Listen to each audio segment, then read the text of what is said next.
んにちは、ニーハオ、アニョセヨ、Hello everyone, this is Sora ということで、2021年Sora先輩クラブ先週から始まっております。この番組がね、みんなの今年のメインチャンネルになれるように、今週もこの方に来ていただいております。アーティストのメインさんです。よろしくお願いします。お願いします。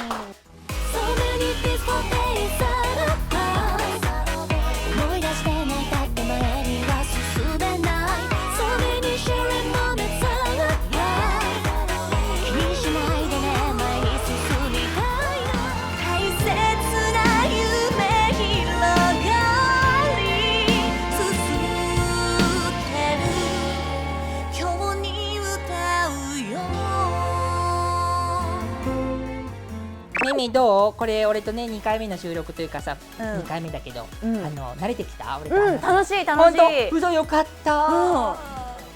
例えばさ、距離的に言うとさ、100% こう距離があるとするじゃん。どれぐらい俺近づけてるかね。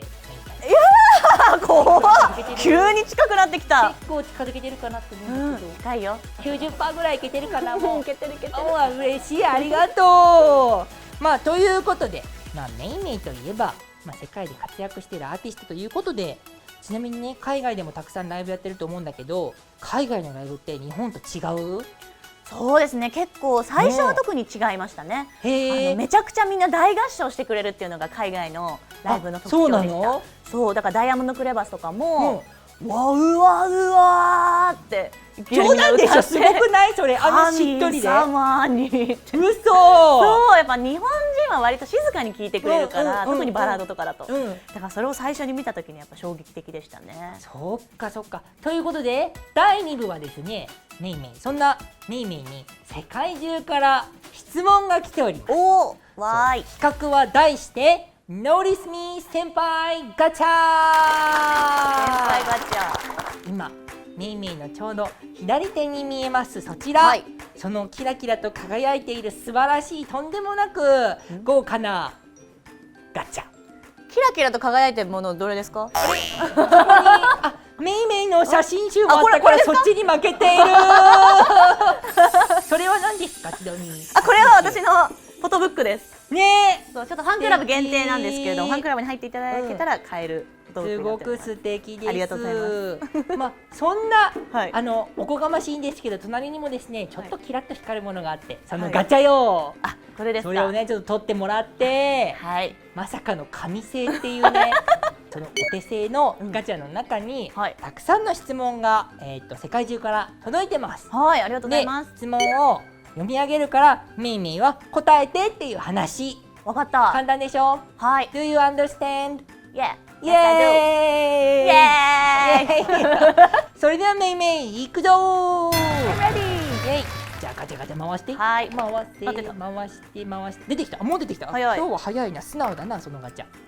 名前はアンナさんで、国はフィンランド。おお、フィンランドから行ったことない。嬉しい。そんな質問はですね、15周年を記念して3つのテーマで3枚のミニアルバムをリリースしましたが、将来的に挑戦したい音楽のジャンルはありますか？だって。今回その3つのミニアルバムをリリースしたんですけど、ダンスミュージックとか R&B、ソウルに特化したソウルトラックスっていうのと、あとアコースティックもアンプラグドな世界観のアンプラグドで、あとはネット界隈のいわゆるボカロ P みたいな方とご一緒したニュースクールって、本当にもうジャンルレスな作品なんだけど、なんかその私のとにかく好きな音楽っていうのをに特化したアルバムだったんですね。ロックとかももともとは聴いてきたわけじゃないんだけど、ロック歌うの楽しいなと思いながら、最近はロックナンバーもたくさんあったから、だから将来的にめちゃくちゃこう年を重ねていった時に演歌好きってなったら演歌を歌う日が来るかもしれないし、もっとクラシカルな曲もあるかもしれないし、逆にすっごいキュートな女の子っぽい曲が歌いたいと思う日もあるかもしれないしっていうので、もうその時その時の自分の好きっていう音楽に敏感に反応していきたいなっていうのは思ってます。なるほど。とにかくなんかボーカリストとして音楽を楽しんでいきたいっていうのが一番の目標です。そうなんだ。でも確かにもうすでに結構いろんなジャンルの曲をね、やってるもんね、メインでね。そうなんです。もうすでにゴリゴリのヒップホップとか超聴いてみたいと思う。ヒップホップいいかも。なんか超かっこいいと思わない？多分あなんかメイメイのさなんだろうな、ちょっとかっこいい感じの低音ボイスで歌いながら、例えばサビの部分とかはすっごいいつもの綺麗なさ、裏声とか使ってるなんかこう楽曲とか、それこそ男性歌手となんかコラボしながらとかね、なんかヒップホップちょっと聞いてみたいかもね。確かに、なんかもともとヒップホップ聞くのはすごく好きだから「なんか Yo, what's up?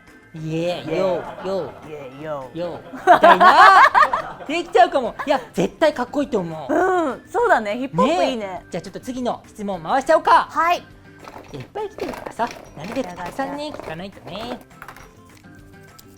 シャさん、はいマレーシアの方です。はい、あなたの声はとんでもなく素晴らしいです。歌っている最中、どのようにその声をずっと保っているのでしょうか。愛を込めてマレーシアより。ありがとうございます。そう歌ってる最中どうやってずっと声をキープしてるのかっていう、でも自分で思うのは、とにかく歌が好きだなって思うんだけど、ライブの時の自分が一番いい歌歌ってるなって自分でも思うっていうか、それは後からそのライブの映像とかを見た時にすごい思うんだよね。だから私の声を一番引き出してくれてるのってやっぱり目の前にいてくれるファンのみんななんだなって思うし、ファンのみんなのことを思いながら歌う歌こそが私の一番のメインとしての歌なんだなっていうのを常に思います。そっか、でもライブってね、やっぱ一番感情も高まってるところだしさ、こう熱量もすごいから、いやでもライブがでも上手いアーティストっていいよね。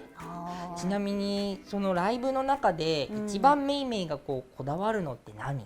まず一つは、明日のことを考えないっていうのが私のテーマで、それはライブって例えば 2days とかで、明日もある日っていうのはたまにあるんだけど、でも明日のパワーを今日残しとくのってめちゃくちゃもったいないことだなと思ってるから、今日のパワーは今日で使い切る、でもういっぱい寝て明日のパワーがまたやってきて明日やるっていう明日のことを考えないステージっていうのを常にやっていて、全力なんだね。そうだから常にもうその目の前のみんなに歌を届けるっていうことだけを考えながら全力でやりたいなっていうのがまず思って。ていうかじゃあ歌手ってアスリート？いやもう私はアスリートだと思ってますね、やっぱ歌手は。そうだね、だってすごい動くもんね、ライブとかも。次の質問いきますか。はい、回せ何が出るかな。ルビアさん、はい、日本です。日本から。はじめまして。はじめまして。マクロスフロンティアのシェリルさんとして歌う曲の中で、これはシェリルっぽいとかこの曲が好きと思われるものがあれば教えてください。ニコちゃんマーク。迷うな、これは。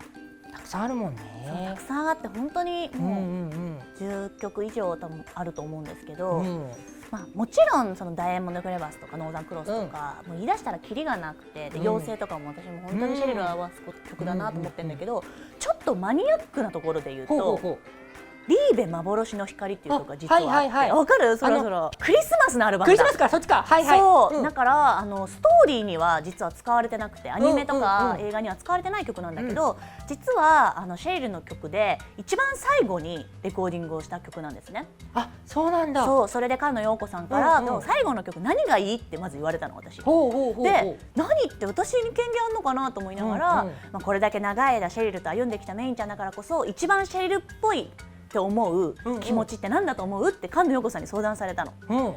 それでシェリルってどういうなんか気持ちを歌うかなって思った時に、泣きたいけど泣けない、辛いのにこう辛いって言えないところがまたこう抱きしめたくなる魅力的な女の子だなって思ったの。だから私は泣かないってひたすらこう泣き叫んでるような心の中でだけね、そういう気持ちをシェリルとして歌いたいって菅野陽子さんにお話しして、それで出来上がったのがこのリーベ幻の光って曲なんです。そんな裏話があるなんて知らなかったから、俺ちょっと改めてあの曲をこの後聴いてみようと思う。しかも多分今のメイメイが話したシェリルの話って、見てる側からもシェリルはきっとそういう子だろうっていうことは感じ取れるかなって思うんだけど、やっぱりやってる側が思う熱量、やっぱ違うんだなって今話聞いてても思ったし、多分きっとその曲を改めてもう一回聞くとちょっと違って聞こえるんだろうなと思って今楽しみができました。ありがとうございます。じゃあちょっと次行きましょう。はい。でもあんまり話したことなかったかも、今の話。なんか俺も初めて聞いたかもしれない。だからすごい珍しい話できちゃったよ。新エピソードいただきました番組で。レイさん、オーストラリアの方です。はい。オーストラリアありがとうございます。はい。リサさん。はいとはいつかコラボしますか？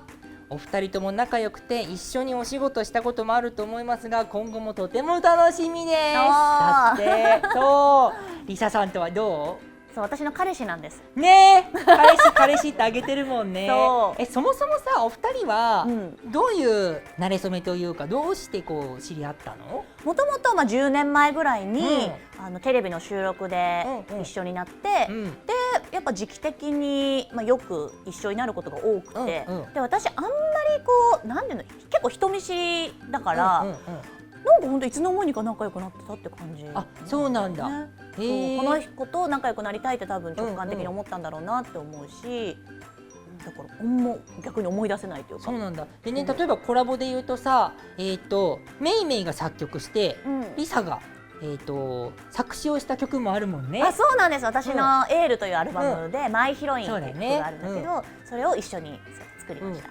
楽曲コラボとかはしないんですかっていう多分質問なんだよね、これねい。や、いつかしたいですね。ですってリサさん、俺も待ってま俺もす。いや、でもお互いにさ、うん二人ともやっぱりこう日本を代表するアーティストじゃない？いやいやいやいやいや、仲いいだけじゃなくて、やっぱりこう刺激し合えるライバルとかでもある感じ？大きな声でって言うとあれですけど、もうリサちゃんめちゃくちゃライバルですってことも言えちゃうぐらい仲良くて、でもそれって本当に私は尊敬してるんですよ。なんかもちろん今こうやって「鬼滅の刃」とかで、さらに大人気になっていますけれども、なんかもうそりゃそうだよなって思うというか、もちろん「鬼滅」という作品も素晴らしいですけど、リサちゃんってずっと一つ一つの作品に愛を持ち続けて、ファンの方と愛を育ててここまでずっと活動されてきたから、なんか私もやっぱりこう自分を信じることとか周りの人を大切に愛することってやっぱり本当に大切だよなっていうのを改めてまた勝手に教えてもらってるし、だからね、本当に心から尊敬できるライバルであり友人ですね。いや、感動してしまいました、今のお話を聞いて。メインさんに対してきっとそう思ってるんだろうな、きっとね。リサさんもだし、メインさんみたいになりたいって言ってデビューしてきたアーティストとかもたくさんいるんだろうなって思いました。今次行きましょう。はい、っていうかメイメイは人見知りなんだね。そうなんだよな。るほど、そんな感じしないんだけどな。そらそらズケズケ入ってこないで。どこまでも踏み込んでるからね、ほら。どこまでも。もう近すぎるとシャッター下ろすからね。ダメダメダメ。俺を開けに行く、こじ開けに行く。お、ナユさん、インドネシア。インドネシア。ハイメイン。はいメイン。はいメインやな。あなたの声と今日に恋色という曲がとても好きです。カバ以外の動物で何が好きですか？カバ以外。そそう、カバが好きなんです私。うねえ、そう、カバ以外何が好きですかって。やっぱ猫かな。ただね、猫を飼ってるんで。あ、そうか。そう。猫ちゃん。猫を飼ってて、もともと野良猫だったんだけど、保護して拾ってお家に連れて帰って、今一緒に暮らしてるんです。それは何？帰り道とかにこう歩いてたらここにニャーニャーっていて。そう。なんか私が初めて舞台をやった時に、もうすごく疲れて悩んで、もう一人で明日もまた行かなきゃいけない、辛いなと思って帰ってきたら、って駐車場からいきなりボンって足元に来て、スリスリみたいな、でも耳を怪我してて血だらけだったの、その猫ちゃんは。で、どうしたのって言ってって言って、じゃあバイバイってやったらお家までついてきちゃったの。あ、そうなんだ。そこから今は家族になってるわけなんだ。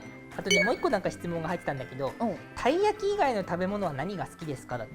でもね、これちょっと一個言いたいのは、一番好きな食べ物はたい焼きではないんです。実はたい焼きって食べ物として思ってないんですよ、私。もちろん食べるものとして美味しいなって思ってるし好きなんだけど、たい焼きもなんか日本語で十人十色って言葉があるけど、それぞれみんな違うっていうか、だから渋滞十色だと思ってて、もうたい焼きという存在そのものが美しい。ここまでたい焼きに対してね、熱く語る人初めてだわ。はい、そんなこんなで結構喋りましたな、今日も。